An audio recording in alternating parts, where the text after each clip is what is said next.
네, 안녕하세요. 테슬라 투자로 은퇴하기 아트론TV입니다. 테슬라의 2분기가 바닥일 수도 있다라는 얘기가 나오고 있습니다. 누가 한 얘기일까요? 같이 알아보도록 하겠고요. 불안한 장세 속 희망이 보이는 것 같아요. 그 이유에 대해서도 말씀을 드리도록 하겠습니다. 그리고 역시 테슬라의 본사가 텍사스인 이유가 있는 것 같아요. 이것도 같이 알아보도록 할게요. 3대 지수 현황 먼저 간략히 살펴보고 가도록 하겠습니다.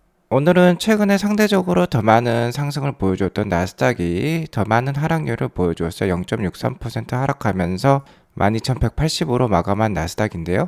아무래도 12,300선, 그러니까 작은 박스권 상단의 저항에 막히면서 오늘 좀 하락한 것으로 판단이 됩니다. 어쨌든 시장에서는 오늘 하락의 이유에 대해서 부채 한도 협상이라든지 물가 지수를 얘기를 하고 있어요. 미국 옐런 재무장관은 6월 1일에 미국의 디폴트도 올 수 있다, 채무 불이행이 올 수도 있다라고 경고를 하고 있는데요. 정치권의 빠른 협상을 유도하기 위한 발언이라고 볼 수 있겠죠. 여전히 위와 관련돼서 여야가 대립 중이라고 볼 수 있겠는데, 다만 월가에서는 낙관론이 우세라고 볼 수 있겠습니다. 잊을만 하면 찾아오는 게 미국의 부채 한도 협상인데요. 단 한 번도 합의에 실패했던 적이 없다라고 합니다. 합의에 실패했다라는 건 미국이 부도가 났다라는 건데, 달러 발행 국가이자 세계 최대 강대국으로서 부도가 날 가능성은 극히 낮다라고 볼 수 있겠습니다. 오히려 시장은요, 10일, 그러니까 오늘 저녁에 있을 CPI 지수 발표와 내일 저녁에 있을 생산자 물가 지수 PPI 발표를 더 주시중에 있다라고 볼 수 있겠습니다. 일단 오늘 저녁에 있을 CPI 지수 발표는요, 전월 대비로는 오히려 좀 더 상승하는 모습이 예상이 되고 있고요. 전년 동기와는 유사한 모습이 또 예상이 되고 있다라고 볼 수 있는데요. 이번 물가지수 발표는 다음 달에 있을 FOMC의 금리를 어느 정도 결정할 수 있는 요인이기 때문에 상당히 중요하다라고 볼 수 있겠어요. 오늘 국채금리는 다소 상승하는 흐름을 보여주었고 유가도 다소 상승하는 흐름을 보여주었습니다. 오늘은 나스닥이 좀 더 안 좋은 모습이었죠. 특히 반도체 영역에서 전반적인 하락이 나오면서 나스닥이 전반적으로 빠졌다라고 볼 수 있겠고, 테슬라 역시 시장과 함께 좀 흘러내렸다라고 볼 수 있겠어요. 전반적으로 다우에 속한 전통적인 산업들이 좀 더 강세를 보였다라고 볼 수 있겠고요. 최근 미국의 은행 위기설과 관련된 중소형 은행들은 오늘 다소 상승하는 흐름을 보여주면서 파이낸스 쪽은 전반적으로 괜찮은 모습을 보여주었습니다. 나스닥 일봉 차트를 보면 지속되는 박스권 흐름을 보여주고 있어요. 거의 이제 2개월 정도 되어 가는 것 같은데요. 12,300선에 가까워지며 여지없이 지금 하락이 좀 나오고 있는 모습입니다. 언제 이를 뚫어낼지 그 누구도 알 수 없습니다만, 역시나 이런 박스권의 흐름을 보면요, 시장은 금리 동결을 기대하고 있다라고도 볼 수 있겠어요. 6월과 7월에 FOMC 회의가 또 두 차례가 있는데 아직까지는 금리 동결의 확률이 높은 편이긴 합니다. 만약에 6월 달에 금리 동결이 나오면 일단 박스권 상단을 뚫으려는 움직임이 나올 것 같고요. 6월에도 금리 인상이 되면 계속해서 지속되는 박스권 흐름이라든지 하락하는 흐름이 좀 나올 수도 있으니까요. 계속해서 보수적인 투자 이어나가시면 좋을 것 같습니다. 역시나 6월달 금리를 결정할 중요한 이슈로는 물가지수 발표를 들 수 있겠는데요. 자, 오늘 저녁에는 미국 CPI 지수, 내일 저녁에는 미국 PPI 지수, 그리고 이번 달 26일에는 미국 PCE 지수, 물가지수 발표가 있기 때문에 이를 잘 주시하면서 투자를 이어나가실 필요가 있을 것 같고요. 오늘은 뉴욕 연은 윌리엄스 총재죠. 미국 연준의 3인자로 칭하는 분인데요. 그분이 또 매파적인 발언을 했어요. 올해 연내 금리 인하는 없을 것이다 라고 얘기를 하면서 오늘 또 시장에 좀 안 좋은 영향을 주었다라고 볼 수 있겠는데요. 자, 이런 얘기가 나오면서 다음 달 금리 인상의 확률이 좀 더 올라갔어요. 이게 어저께만 하더라도 12%대 정도를 보여주었는데 이게 21%까지 또 꽁충 뛰어 올랐습니다. 하지만 여전히 금리 동결 확률이 78.8%로서 높은 상황이에요. 아무튼 좀 전에 말씀드렸듯이 이번 달 물가지수 발표에 따라서 이 확률이 또 좌지우지 될 거니까 물가지수를 잘 볼 필요가 있을 것 같습니다. 테슬라는 오늘 1.54% 하락한 169.15불로 마감을 했습니다. 아무래도 170.5불에서 7불 사이, 177불 사이에 충분히 아직 저항이 있겠다라고 볼 수 있겠어요. 나스닥 차트 역시 박스권 상단에 접하면서 하락을 보여주었죠. 시장과 함께 좀 흘러내렸다라고 볼 수 있을 것 같습니다.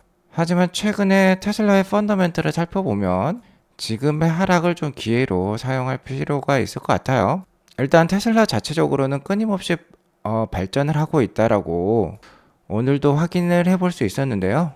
일단 지난 3월 25일에 기가 베를린이 주당 5,000대 캐파에 이르렀는데요. 거의 1년 만에 주당 5,000대 캐파에 이르르면서 연간 한 25만 대 캐파에 도달을 했습니다. 이런 상황에서 기가 텍사스 역시 모델 Y를 연간 5,000대, 주당 5,000대 생산할 수 있는 캐파에 이르렀어요. 그러면 이제 연간 25만 대 캐파에 이르렀다라고 볼 수 있겠는데요. 그 발전 속도가 훨씬 빨라지고 있다라고 볼 수 있겠습니다. 일단 기가 텍사스는 지난해 12월에 주당 3,000대 캐파에 이르렀고 올해 4월 초에 1,000대를 추가하면서 4,000대에 이르렀고요. 이제 5월 초에 주당 5,000대에 이르렀습니다. 약 한 달 만에 캐파를 25% 늘렸다라고 볼 수 있겠는데 그 발전 속도가 훨씬 빨라지고 있다라고 볼 수 있겠죠. 자, 여기 보시면 모델 Y 이게 보닛인데요. 보닛 위에 OK라고 적혀 있죠. 5,000대라는 뜻인데요. 텍사스의 뭐 상징이라고 할 수 있는 이 촛불 모양이 있고 테슬라 마크가 있고, 자, 이거 이 팔각형의 모양은 테슬라 기가 텍사스 공장의 모양이라고 볼 수 있겠죠. 자, 이 사진이 유출이 되면서 5,000대에 이르렀다는 걸 우리가 확인을 해볼 수 있었고요.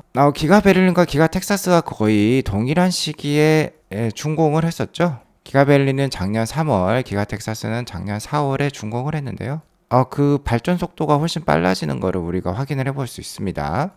주당 1,000대를 늘리는 게 최소 70일에서 뭐 한 100일 정도 걸렸었는데요. 기가 텍사스는 133일까지도 걸렸었네요. 그런데 이게 지금 한 달 이내로 거의 들어왔습니다. 주당 1,000대를 늘리는 게 27일, 37일 정도로 속도가 훨씬 빨라지고 있다라는 거 우리가 확인을 해볼 수 있고요. 작년에 기가 베를린, 기가 텍사스가 준공될 때만 해도 테슬라 주가가 좀 괜찮았어요. 호재였다라고 볼 수 있겠는데 지금 생각해보면 물론 매크로 상황도 있지만 주가가 그 이후에 많이 빠졌으니까 이게 꼭 호재라고만 볼 수는 없을 것 같아요. 일단 이렇게 대규모 투자가 단행이 되면 단기적으로는 마진율 하락이 있을 수 있습니다. 그래서 주가에 부침이 있을 수 있으니까 이 점은 다시 한번 좀 염두는 해두실 필요가 있겠다라는 거. 하지만 뭐 테슬라는 계속해서 대규모 투자를 단행을 할 것이기 때문에 테슬라하고는 또 다른 얘기일 수도 있겠네요. 어쨌든 테슬라는 아주 빠른 속도로 이렇게 발전하고 있다라는 걸 우리가 확인해 볼 수 있었고요. 테슬라의 이러한 빠른 발전 때문인지 모델 Y는 작년에 월드 베스트셀러 3위에 등극을 했습니다. 작년 베스트셀러, 세계 베스트셀러 1위는 토요타 RAV4였고요. 100만 대 정도가 판매가 되었네요. 2등이 토요타 코롤라 세단인데 99만 대, 3등이 테슬라 모델 Y 74만 대 정도가 됩니다. 자, 1등부터 5등까지 한번 볼게요. 뭐 연간 한 60만 대 이상 판매가 되면 거의 5등 안에 든다라고 볼 수 있겠는데 2021년 대비, 그러니까 전년 대비 탑5 중에 판매량이 늘어난 건 테슬라 모델 Y밖에 없습니다. 91%나 증가를 보여주었어요. 나머지 1등부터 5등까지는 전년 동기 대비, 그러니까 2021년 대비 10%에서 18%까지도 빠졌습니다. 자, 테슬라 모델 Y가 얼마나 크게 발전했는지 우리가 이를 통해서 잘 알 수 있고요.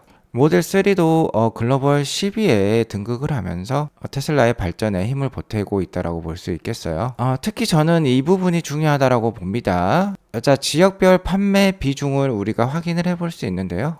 1위부터 10등까지 다른 모델들은 어떤 한 지역에 국한이 되어 있어요. 특히 중국과 북미에 좀 국한이 되어 있다라고 볼 수 있겠습니다. 자, 여기 보시면 포드 F150 같은 경우는 거의 북미에만 97%로서 뭐 100% 북미에만 팔린다라고 볼 수 있겠죠. 그리고 1등과 2등 역시 유럽보다는 중국과 북미에 집중이 되어 있습니다. 하지만 테슬라 모델 Y 같은 경우는요, 유럽도 19%나 나오고 있어요. 다른 모델들이 유럽 비중이 10%가 채 안 되는 모양인데 모델 Y와 모델 3만 한 19%를 보여주고 있고, 기가 베를린이 앞서 보셨듯이 잘 발전을 하고 있기 때문에 이 비중이 좀 더 올라갈 수도 있겠어요. 자, 그러니까 이거 대륙별 나누어진 이런 포션을 보면 테슬라가 좀 더 바람직한 모습을 가지고 있다라고 볼 수 있을 것 같습니다. 어느 한 곳에 뭐 경제적인 위기가 오더라도 더 강력한 모습을 보일 수 있다라는 것이죠. 자, 그리고 미국에서의 모델 Y 판매도 순조로운 것 같습니다. 기존의 모델 Y의 스탠다드 레인지, 롱 레인지, 뭐 퍼포먼스 모델들의 미국의 예상 딜리버리 월은요, 5월 달이었어요. 5월 달이 기존 배송 예정 월이었는데, 자, 여기 보시면 6월, 7월로 늘어났습니다. 그만큼 오도가 올라오고 있다라는 것이죠. 생산량이 뭐 좀 전에 보셨듯이 기가 텍사스에서도 빠르게 증가를 하고 있지만 그만큼 다행히 오도도 올라오고 있다라는 거 우리가 확인을 해볼 수 있고요. 게리 블랙에 따르면 모델 Y 인벤토리 레벨도 지금 상당히 낮춰진 모습이에요. 4월 중순만 하더라도 이렇게 올라가면서 우려를 자아냈는데요. 최근에는 이렇게 낮춰진 모습이라고 볼 수 있겠습니다. 불안한 거시 경제 속에 계속해서 희망이 보이는 테슬라라고 볼 수 있겠는데요. 자, 이렇게 잘 팔리게 되면, 이런 식으로 잘 팔리게 되면 이제 더 이상 가격을 낮출 필요가 없죠. 최근에도 가격을 인상한 테슬라인데 이렇게 잘 팔리면 가격을 낮출 필요가 없고 오히려 올라갈 수 있는 것이죠. 자, 현재 이번 2분기까지는요. 현재 4월달, 5월달이 진행되고 있는데 2분기의 중간에 있다라고 볼 수 있겠는데 2분기까지는 1분기에 가격을 낮췄던 모델들이 출고가 되면서 자, 2분기는 마진율이 낮을 수 있습니다. 2분기 테슬라 마진율이 낮을 수 있지만 자, 이렇게 가격이 올라가고 잘 팔리게 되면 2분기가 마진율의 바닥일 가능성이 높아질 수 있는 것이죠. 게리 블랙 역시 그런 얘기를 하고 있습니다. 자, 이렇게 되면 최근 테슬라 주가의 약세 흐름을 만들었던 마진율 인하 이슈는 사그라들 수 있는 것이죠. 그러면 3분기부터 이제 바닥을 찍고 마진율이 올라갈 수 있고요. 3분기, 4분기부터는 이제 테슬라 사이버 트럭의 호재 이슈도 작용할 수 있기 때문에 주가도 연말로 갈수록 좀 더 좋은 모습을 보일 수도 있을 것 같아요. 그리고 중국 시장 역시 여전히 잘 팔리고 있는 모습이 드러나고 있습니다. 자, 올해 1분기 중국 판매량 13만 7천 대를 기록하면서 역대 최대 분기를 달성을 했는데요. 1분기가 계절적인 비수기임에도 불구하고 상당히 좋은 판매량을 기록한 테슬라였습니다. 지난 2022년 1분기를 보면 2021년 4분기보다 이렇게 낮아진 판매량을 볼 수 있었는데 오히려 전분기 대비 올라간 1분기 판매량을 보여주었고 주목할 만한 점은 4월달 판매량이었어요. 자, 4월달 판매량 이 녹색 막대인데요. 매 분기 첫 번째 달 판매량을 비교해 보면 역대 최대 분기 첫 번째 달 판매량을 보여주었습니다. 올해 1월 달보다도요 약 48%나 증가한 판매량을 보여주었어요. 중국에 4월 달에 약 4만 대를 판매한 테슬라입니다. 자, 이러한 추세면 올해 1분기를 넘어설 수 있는 중국 판매량이 나올 수도 있을 것 같아요. 자, 그리고 앞서 테슬라 모델 Y가 작년 2022년 베스트셀러 3위에 등극을 했다라고 볼 수 있다라고 말씀을 드렸는데요.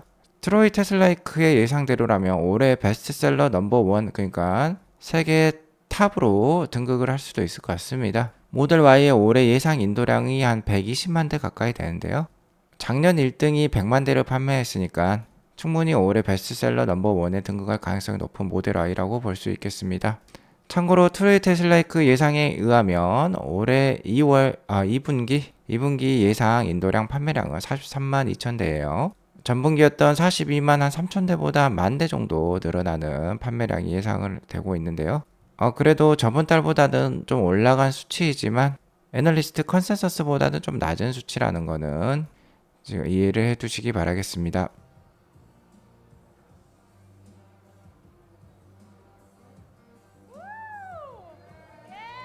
테슬라는 이번 주 월요일에 텍사스에 위치한 리튬 정제소 기공식을 열었는데요. 이날 행사에 사이버 트럭을 다시 한번 노출시켰습니다. 일론 머스크가 직접 사이버 트럭을 운전을 해서 등장을 했고요. 그간 계속해서 노출되어 왔던 이 사이드 미러라든지 와이퍼를 보니까 이미 대량 양산형 모델을 확정을 한 것으로 판단이 됩니다. 여기에 더불어서 이 트렁크에 실릴 새로운 옵션까지 이렇게 제시를 하고 있다고 볼 수 있겠죠. 아무튼 테슬라에 투자를 했으면요. 사이버 트럭이 연간 25만 대, 50만 대 팔릴 때까지는 한번 투자를 해볼 필요가 있겠다라고 말씀을 드릴 수 있을 것 같고요.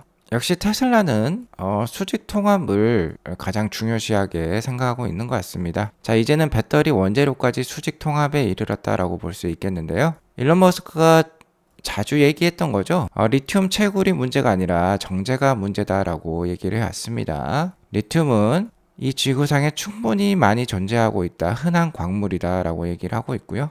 중요한 건 이 리튬 광석을요. 배터리에 쓸 수 있게 배터리 등급의 리튬으로 처리하는 것, 즉 정제하는 게 문제라고 계속 얘기를 했죠. 자, 그래서 지금 충분한 정제 시설을 갖춘 게 아니기 때문에 테슬라가 직접 나설 필요가 있겠다라고 생각을 한 것 같습니다.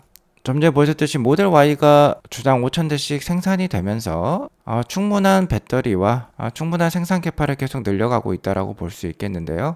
병목 현상, 그러니까 바틀렉이라고 하죠. 병목 현상이 일어날 만한 부분이 역시나 이 리튬 정제에 있다라고 보는 것 같습니다. 자, 이 텍사스에 위치한 리튬 정제소는요, 2024년에 공사를 완료할 목표에 있고, 2025년에 최대 생산량 도달을 목표로 하고 있다고 합니다. 자, 이렇게 되면 배터리 EV 100만 대 정도 생산할 수 있는 리튬을 정제를 할 것으로 예상이 들고요. 정제 원가가 기존보다 30% 감소가 예상이 된다고 합니다. 미래의 병목 현상에 미리 대비하는 것이라고 볼 수 있겠어요. 자, 중요한 거는 현재 텍사스에 테슬라 본사가 있고요. 이 본사에서 모델 Y를 집중적으로 생산을 하고 있는데, 중요한 건 4680 배터리까지 생산을 하고 있다라는 것이고요.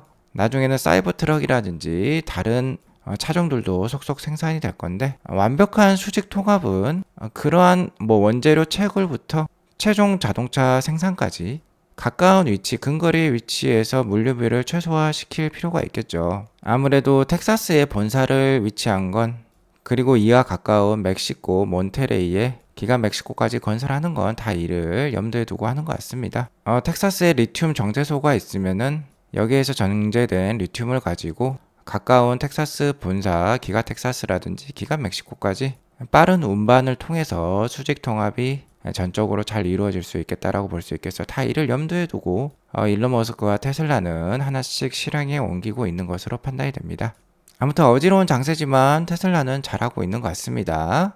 오늘 이것으로 방송을 마칠게요. 오늘 방송이 도움이 되었으면 구독과 좋아요 알람 설정 꼭 눌러주세요. 오늘도 좋은 하루 되시기 바라겠습니다. 감사합니다.